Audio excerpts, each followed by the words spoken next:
Koheren bermaksud kesepaduan atau keteraturan dari segi makna dan idea dalam sesuatu teks. Dalam penulisan bahasa Melayu, koheren wujud apabila semua ayat dan perenggan saling berkaitan secara logik untuk menyampaikan satu tema atau mesej yang jelas. Teks yang koheren membolehkan pembaca memahami isi penulisan dengan mudah kerana setiap idea disusun secara teratur dan mempunyai hubungan yang masuk akal antara satu sama lain. Koheren juga menunjukkan keupayaan penulis untuk mengembangkan idea secara tersusun, iaitu bermula dengan pendahuluan yang jelas, diikuti isi-isi yang saling menyokong dan diakhiri dengan penutup yang merumuskan keseluruhan isi. Sekiranya sesebuah karangan tidak koheren, pembaca akan sukar memahami maksud sebenar penulis kerana ada idea yang dikemukakan tidak disusun mengikut urutan logik atau melompat-lompat antara topik yang tidak berkaitan. Oleh itu, penulis perlu memastikan setiap perenggan mempunyai hubungan makna yang rapat antara satu sama lain supaya karangan kelihatan tersusun dan mudah difahami. Contohnya, dalam karangan bertajuk Kepentingan Amalan Membaca, penulis boleh menyusun isi seperti berikut. Amalan membaca dapat menambah ilmu pengetahuan. Individu yang banyak membaca akan menjadi lebih berfikiran terbuka dan kritis. Selain itu, membaca juga dapat meningkatkan kemahiran berbahasa seseorang. Ketiga-tiga ayat ini menunjukkan koheren kerana semuanya berkait dengan topik utama, iaitu kepentingan membaca. Jika salah satu ayat membincangkan hal yang tidak berkaitan, seperti sukan atau hiburan, maka karangan itu tidak lagi koheren. Seterusnya, maksud kohesi. Kohesi merujuk kepada hubungan yang erat dan berterusan antara ayat-ayat atau bahagian-bahagian dalam sesuatu teks yang menjadikan penulisan itu tersusun, jelas dan mudah difahami. Dalam penulisan bahasa Melayu, kohesi amat penting kerana ia membantu pembaca mengikuti aliran idea penulis dengan lancar tanpa berasa janggal atau keliru.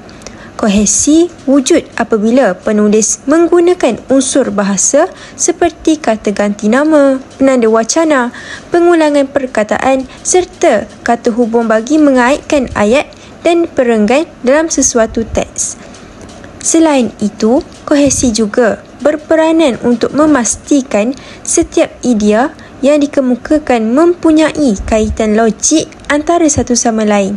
Dengan adanya kohesi, karangan akan kelihatan lebih kemas dan tersusun kerana setiap ayat saling melengkapi bagi menyampaikan maksud utama penulis. Penulis yang mahir menggunakan unsur kohesi dapat menghasilkan teks yang bukan sahaja menarik tetapi juga mudah difahami oleh pembaca. Hal ini menunjukkan bahawa kohesi bukan sekadar aspek bahasa tetapi juga elemen penting dalam keberkesanan komunikasi bertulis. Contohnya dalam ayat berikut. Aina seorang pelajar yang rajin. Oleh itu, dia sering mendapat markah yang cemerlang dalam peperiksaan. Selain itu, Aina juga aktif dalam kegiatan co-curriculum. Penggunaan penanda wacana seperti oleh itu dan selain itu menunjukkan hubungan antara ayat-ayat tersebut. Unsur-unsur inilah yang membentuk kohesi kerana ia menghubungkan idea secara logik dan menjadikan teks lebih padu. Tanpa penggunaan unsur kohesi, ayat-ayat tersebut akan kelihatan terpisah dan kehilangan kesinambungan idea. Kejelasan bermaksud keadaan sesuatu perkara, maklumat atau idea yang mudah difahami dan tidak menimbulkan kekeliruan. Dalam konteks penulisan bahasa Melayu, kejelasan merujuk kepada ketepatan penggunaan bahasa dan penyampaian idea supaya mesej yang hendak disampaikan dapat difahami dengan jelas oleh pembaca. Penulis yang menulis dengan jelas akan menggunakan ayat yang teratur, perkataan yang sesuai dan struktur ayat yang mudah difahami. Kejelasan amat penting dalam penulisan kerana ia menentukan sejauh mana pembaca dapat menangkap maksud sebenar penulis. Jika sesuatu penulisan tidak jelas, pembaca mungkin tersalah tafsir atau tidak memahami isi kandungan dengan tepat. Untuk memastikan kejelasan, penulis perlu mengelakkan penggunaan ayat yang terlalu panjang, kata-kata yang berbelit atau istilah yang sukar difahami tanpa penjelasan. Penulisan yang jelas juga menunjukkan kematangan dan kecekapan penulisan dalam menyampaikan idea. Contohnya, ayat Ali pergi ke tempat itu untuk melakukan sesuatu tidak mempunyai kejelasan kerana tidak menjelaskan tempat dan tujuan yang dimaksudkan. Namun, jika ditulis semula sebagai Ali pergi ke perpustakaan untuk menyiapkan kerja sekolahnya, ayat tersebut menjadi lebih jelas dan mudah difahami. Hal ini menunjukkan bahawa kejelasan dalam penulisan membantu pembaca memahami maksud penulis tanpa perlu meneka-neka isi sebenar. Pamerkan koheren, kohesi dan kejelasan dalam jurnal strategi pendidikan digital dalam memperkasakan karakter madani dalam kalangan pelajar.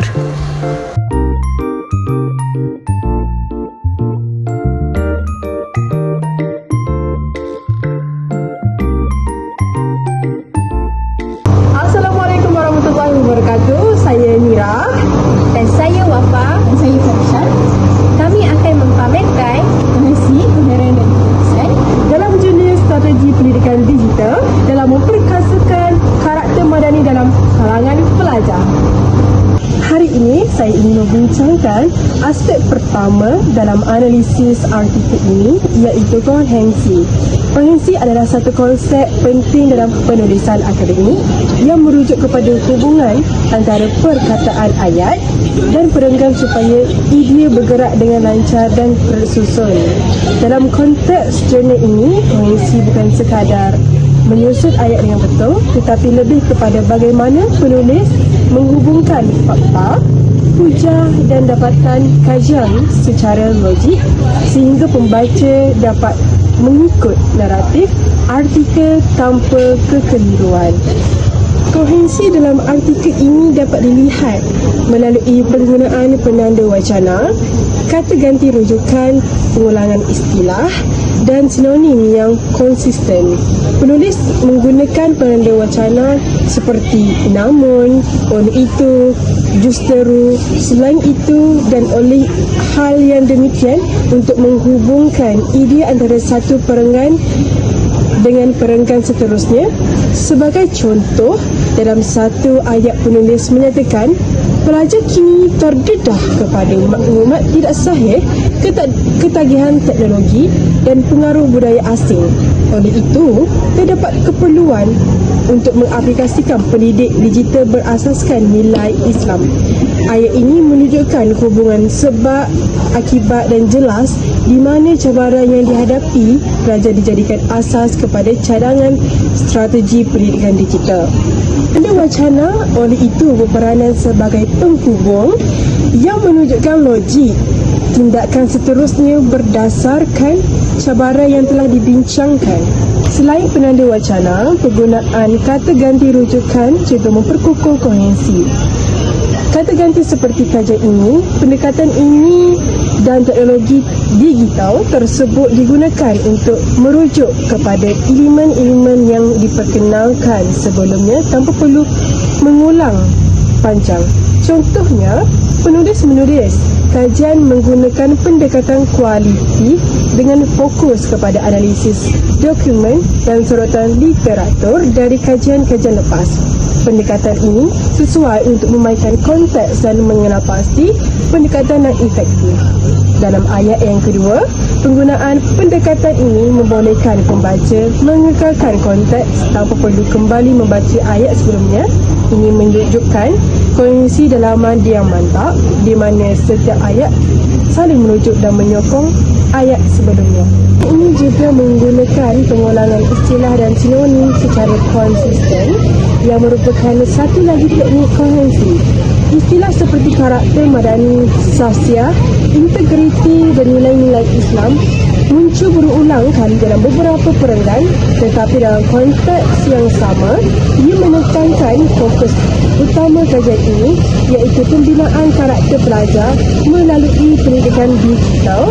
Pengulangan ini membantu pembaca memahami bahawa semua elemen yang dibincangkan berkait rapat dan membina satu tema utama. Tambahan pula, kohesi antara perenggan juga digunakan dengan jelas. Setiap perenggan dalam artikel ini disusun mengikut alur logik. Perenggan pertama membincangkan cabaran era digital yang dihadapi pelajar. Perenggan kedua membincangkan peluang teknologi digital dalam pendidikan, dan perenggan seterusnya membentangkan carangan dan strategi yang boleh digunakan oleh pendidik.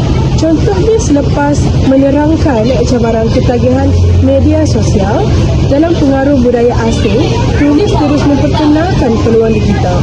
Media sosial dalam platform digital membolehkan dakwah Islam disebarkan dengan lebih meluas dan efektif, memberi pelajar peluang untuk mengikuti tokoh-tokoh utama dalam pendakwah yang memberikan panduan berasaskan agama Islam. Peralihan ini menunjukkan kohesi yang sempurna kerana setiap perenggan saling berkaitan dan idea dari satu perenggan mengalir secara sumberjadi ke perenggan berikutnya. Kesimpulannya, kohesi dalam artikel ini bukan sahaja memperkukuh aliran idea tetapi juga menjadikan artikel mudah dibaca dan difahami. Penanda wacana yang konsisten, kata ganti rujukan yang tepat, pengulangan istilah dan pengurusan perenggan yang logik membantu pembaca menjejaki hujah penulis dengan lancar dari pengalaman masalah hingga kecadangan penyelesaian. Dengan kata lain, kohesi berperanan memastikan idea utama juga bergerak secara sistematik dan tersusun tanpa menyebabkan pembaca kehilangan fokus atau kekeliruan dalam memahami naratif artikel. Sekarang saya akan membincangkan koheren yang merujuk kepada kesinambungan idea secara logik dalam jurnal. Berbeza dengan kohesi yang lebih tertumpu kepada hubungan antara ayat dan perenggan secara mikro, koheren melihat struktur keseluruhan artikel secara makro, iaitu bagaimana idea berkembang dari permulaan hingga kesimpulan. Koheren membolehkan pembaca mengikuti alur hujah akademik dengan jelas, dari pengenalan masalah, analisis literatur, metodologi, dapatan kajian hingga cadangan dan kesimpulan. Dalam jurnal ini, koheren dicapai melalui susunan logik perenggan dan kesinambungan tema. Penulis bermula dengan membincangkan cabaran yang dihadapi oleh pelajar dalam era digital, termasuk ketagihan teknologi, maklumat tidak sahih dan pengaruh budaya asing. Cabaran-cabaran ini membentuk konteks yang jelas tentang mengapa pendidikan digital yang berteraskan nilai madani diperlukan. Selepas membincangkan cabaran, artikel secara semula jadi beralih kepada peluang yang dibawa oleh teknologi digital. Pelajar kini boleh mengakses pendidikan Islam melalui aplikasi dan platform e-pembelajaran serta mengikuti tokoh ulama secara dalam talian. Peralihan dari cabaran kepada peluang ini menunjukkan kesinambungan idea yang logik kerana ia menghubungkan masalah dengan penyelesaian yang berpotensi. Selain itu, koheren juga diperkuat melalui konsistensi tema utama, iaitu pembinaan karakter madani. Setiap bahagian artikel merujuk kembali kepada nilai-nilai seperti integriti, keadilan, tanggungjawab dan sahsiah. Contohnya, bahagian dapatan kajian menekankan bahawa pendidikan digital bukan sekadar alat pembelajaran tetapi mampu memperkukuh nilai-nilai madani jika digunakan secara berkesan. Teknik seperti penggunaan aplikasi pembelajaran, media sosial dan projek kreatif digital dibincangkan secara strategi untuk memperkasakan karakter pelajar. Dengan cara ini, setiap perenggan menyimpang kepada naratif utama tanpa menyimpang daripada tema utama, menunjukkan koheren yang kuat. Akhirnya, koheren dapat dilihat melalui naratif yang mengalir secara semenjadi dari masalah, strategi, cadangan sehingga kesimpulan. Peralihan ini dilakukan dengan menggunakan penanda wacana seperti namun, oleh itu justru kesimpulannya untuk menghubungkan setiap bahagian. Contohnya, namun era digital juga menawarkan peluang yang luas dalam pembinaan karakter pelajar Islam. Akses kepada pendidikan Islam berkualiti kini lebih mudah melalui platform pembelajaran pembelajaran online dan aplikasi pendidikan. Ayat ini menghubungkan cabaran dengan peluang dan membina kesinambungan logik. Koheren juga ditunjukkan melalui perbandingan dengan kajian lepas. Penulis mengaitkan dapatan kajian semasa dengan kajian terdahulu. Contohnya, kajian oleh Al-Khatib pada tahun 2020 yang menekankan penggunaan platform e-pembelajaran untuk meningkatkan kemahiran berfikir kritis dan kreativiti pelajar.